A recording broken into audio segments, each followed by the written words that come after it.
besimtar, musliman, i cili nuk shkon nëpër ligjërata, nuk shkon nëpër derse, nuk shkon nëpër vende ku ka këshilla të dobishme për te, qysh me jetu në dynja i mirë dhe qysh me shku tek Allah Azza wa Jall si i mirë. Nëse s'ka kësi takime, qysh ka me rujta imanin e ti? Qysh ka me rujta i shëndetin e zemrës të ti?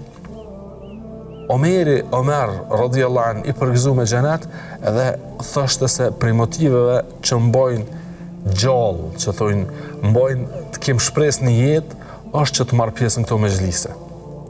Dhe sa herë takonte Abu Musa al-Ash'ariun radiallahu anh dhe i thoshte dhekirna rabbana, o Abu Musa, kujtona i Zotin mra. Hajde ulëm pak, lexona Kur'an, të kujtojmë ahiretin, ta kujtojmë Zotin tonë. Na shtohet malli edhe më shumë në takim me te. Sepse besimtari mallëngjehet për Allahun Azza wa Jall, sepse e don. Çdo kush që e don dikon e merr malli për te.